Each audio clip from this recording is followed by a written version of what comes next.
Berarti selama ini para kiai tidak berani menyampaikan kebenaran apa yang sudah ada di kitab Ihya Ulumuddin, yakni apa? Tentang bahayanya tipu daya Ba'alawi, ya kan? Itu yang pertama. Kemudian golongan mereka ketika merasa terusik, ibarat rencana licik mereka sudah mulai tercium dan kebongkar habis-habisan, mereka menyerang balik dengan fitnah-fitnah yang sangat luar biasa. Ada yang memfitnah Wahabi, ada yang memfitnah termasuk tadi yang disampaikan rasis, ada. Dan justru yang rasis itu dari golongan mereka. Karena apa? Kita orang Indonesia, orang Nusantara dari dulu tidak pernah membeda-bedakan. Terbukti apa? Di sini Indonesia ada Bhinneka Tunggal Ika. Negara lain nggak ada, tapi Indonesia ada Bhinneka Tunggal Ika. Berarti apa? Indonesia tidak ada rasis. Justru yang rasis adalah dari para imigran-imigran Yaman yang cucu-cucunya sekarang itu saat ini menebar rasis. Contoh, Ane Duriyah Rasul, kamu harus cinta sama Habib Rizik, ini seorang wali. Ini kan goblok ini namanya. Ini penyesatan ini. Ini siapa yang ngomong? Itu ada videonya di YouTube. Namanya Habib Novel Al Idrus. Itu Solo. Sedangkan dia sendiri di Solo itu numpang. Tetapi lupa ketika dia ibaratnya dikasih hati jaluk rempelo. Iki kalau orang Jawa, Pak. Tapi karena sudah kebangetan, saya sebagai orang Jawa Tengah, saya harus berani menyampaikan karena ini doktrin yang sangat menyesatkan. Kalau seorang wali jelas selalu mendoakan kebaikan kepada setiap umat atau makhluk ciptaan Allah. Itu salah satunya. Lah kan bisa dilihat, wong doanya saja itu semua jelek kok, ya kan? Bahkan ingin menghancurkan negara Indonesia, selalu melawan pemerintah. Kok dianggap wali? Ini sekolahnya di mana? Indonesia, tanah Jawa ini sudah gudangnya wali, bro. Betul Pak Imron?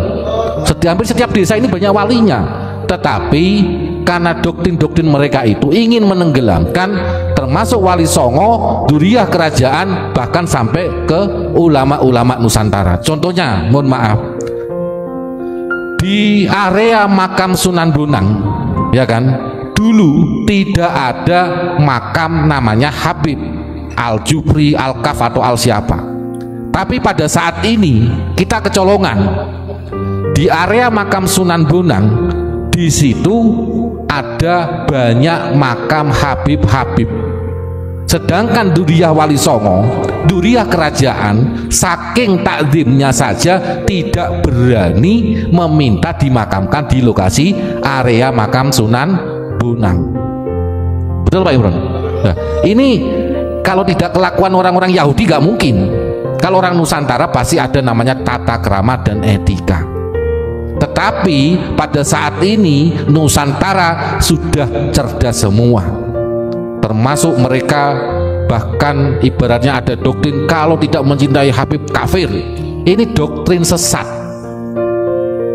nggak masuk surga macam-macam. Lah ini kan doktrin-doktrin yang menyesatkan. Ulama-ulama Nusantara ditenggelamkan gara-gara kitab dirubah oleh Wahabi. Mereka akhirnya merubah sejarah para wali, sejarah kerajaan, bahkan sejarah NU dan sejarah Jatman.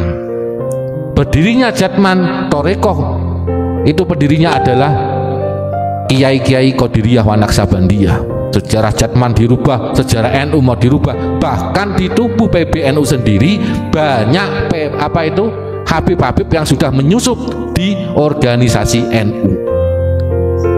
Sedangkan muasis NU itu tidak ada yang namanya Habib.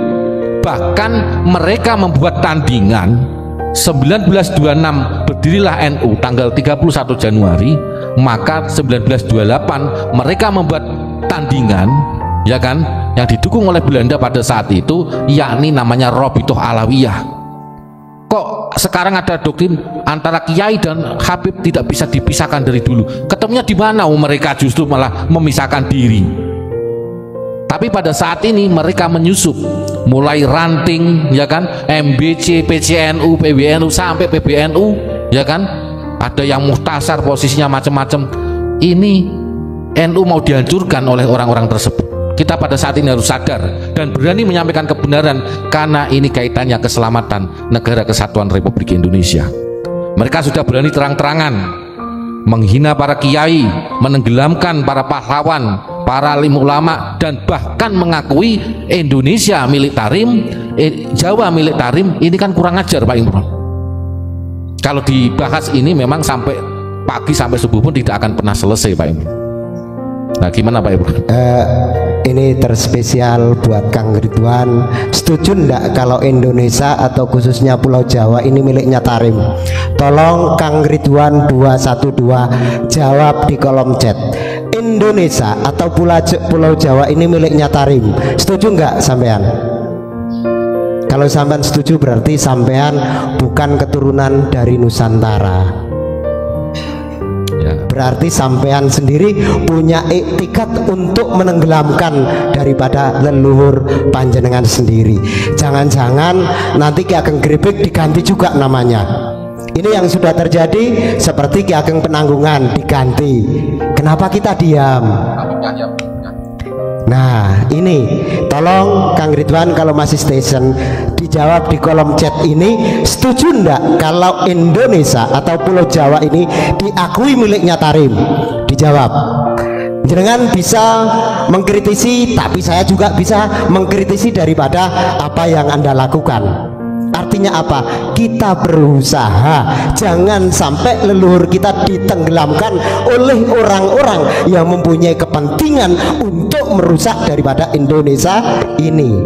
Kalau jenengan nggak berani jawab, berarti jenengan mengakui bahwasannya Indonesia miliknya Tarim ini salah, Jawa ini miliknya Tarim salah. Kalau jenengan nggak berani jawab. Kalau berani jawab, hebat. Berarti Anda bukan orang Nusantara, nggak pantas pakai KTP yang berlogokan Pancasila. Harusnya Anda tinggal di Yaman yang kedudukannya Tarim. Terima kasih.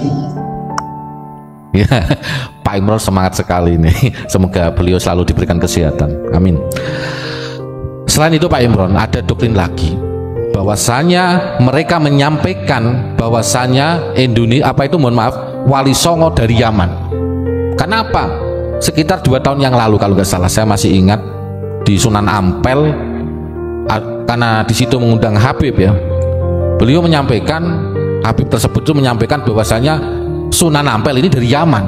Makanya sekarang termasuk kejadian di area makam Eyang Sunan Bonang ini, Habib-habib itu sudah berani, sudah tidak punya etika, berani dimakamkan di area Sunan Bonang.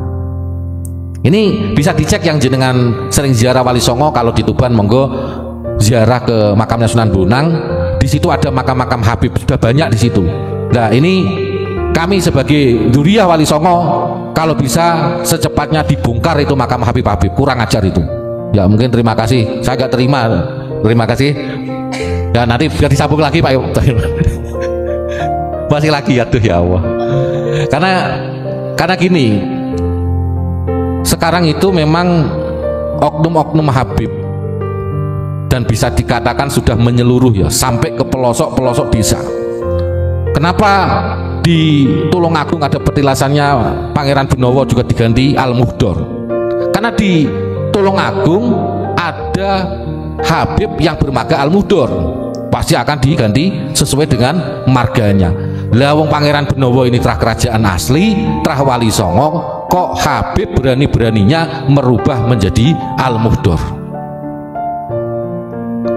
Kamu itu, kalian itu harusnya sadar, di Indonesia itu dibawa oleh Belanda. Termasuk Utsman bin Yahya ini adalah penjahat yang ada di Indonesia ini. Ini harus dipertegas dan harus dijadikan sejarah bahwasanya Utsman bin Yahya adalah penjajah yang berkedok agama di Indonesia. Kenapa seperti itu? Karena gara-gara fatwanya Utsman bin Yahya, banyak kiai-kiai di Banten yang meninggal dunia. Itu ada kejadian geger Cilegon. Makanya kita saat ini harus sadar, yang mbah-mbahnya adalah seorang pahlawan, teruskan perjuangan leluhur jenengan, seorang pahlawan yang dulunya berani menaruhkan jiwa dan raganya, hartanya, bahkan nyawanya untuk bangsa Indonesia ini. Yang leluhur jenengan dari kerajaan ataupun Wali Songo, kita saat ini harus bersatu. Indonesia ini diobok-obok oleh Habib Yahudi Yaman. Gus, nah gimana Pak? Pertanyaannya, kalau ulama-ulama kita di era sebelum kemerdekaan banyak yang dipantai Belanda, seperti yang barusan disampaikan, kalau dia katanya ikut merumuskan Indonesia, satu tokoh saja dikedepankan, siapakah? Habib yang terbunuh yang melawan Belanda. Bisa ditulis di kolom chat bahwasanya Habib si Anu bin Anu bin Anu meninggal di saat 10 November misalkan. Kalau ada, setahu saya sih nggak ada, setahu saya nggak ada. Ketika Indonesia di dalam keruh, mereka sembunyi. Di saat aman dan damai, mereka berkata, akulah harimau. Hanya pengakuan-pengakuan yang sangat-sangat ironis. Di saat ini dianggap ulama-ulama Nusantara sudah tertidur lama, ternina-bubukkan. Mereka seenaknya sendiri, makam-makam leluhur banyak yang dipalsukan. Kalian-kalian yang menjadi anak-anak Nusantara, kalau nggak terpanggil, di manakah hati nuranimu? Bahkan kalau kalian membela dia mati-matian, hatimu di mana? Kita nggak rasis, minimal ada rasa sakit hati ketika leluhur kita dihabisi oleh kelompok mereka. Nah, ini Ustadz Kholis kayaknya udah lumayan. Tadi saya nyimak bahasanya Pak Imron kan, tolong sebutkan satu nama Habib yang terbunuh ketika 10 November. Itu kan melawan Belanda ya Pak? Iya. Nah, bagaimana mau terbunuh? Kan beritanya kan ada anggaran 100 golden dari Belanda kan, itu diberikan kepada Mufti Batavia. Betul. Nah, itu betul kan Pak? Iya. Nah, itu kan tidak bisa dihapuskan dari sejarah, bahkan dari klan yang menulis sejarahnya kalau menerima 100 golden itu siapa itu yang nulis Pak? Yang dari klan Senok Jorjen itu, beliau sendiri menuliskan bahwasanya per 1 bulan apa per 1 minggu, per 1 bulan itu beliau memberikan 100 golden kepada Mufti Batavia. Itu kan sebetulnya sudah jelas, sejarah sudah mengungkap jelas. Tapi kenapa pertanyaannya sekarang kok masih dibela? Masih dibela bahwasanya Mufti Batavia itu memang tidak pro dengan Belanda. Itu dengan alasan apa, monggo Pak? Ini kalau di dalam sejarah mereka yang menyampaikan bahwasanya Utsman bin Yahya itu diangkat oleh para ulama Indonesia. Kenapa? Karena yang mengusulkan untuk mengangkat menjadi Mufti Batavia yaitu Senok Jorjen kepada pihak Belanda. Artinya Utsman bin Yahya diangkat menjadi Mufti Batavia itu tidak ada campur tangan daripada ulama-ulama Nusantara. Kalau hari ini ada yang bercerita bahwasanya kesepakatan ulama-ulama Betawi dan sekitarnya yang mengangkat Utsman bin Yahya, masyarakat tidak punya wewenang. Yang punya wewenang adalah kolonialis Belanda. Pada saat itu yang bercokol di Batavia, yang saat ini adalah Jakarta. Jadi jelas yang mengangkat Utsman bin Yahya menjadi Mufti Batavia itu pure Belanda, tidak ada campur tangan daripada ulama-ulama Nusantara. Dengan bukti apa? Karena digaji oleh Belanda. Kalau ulama-ulama kita terdahulu nggak ada gajian per bulan, mereka sampai dibela-belain supaya santrinya bisa hidup, bisa makan, bukan malah mencari bayaran.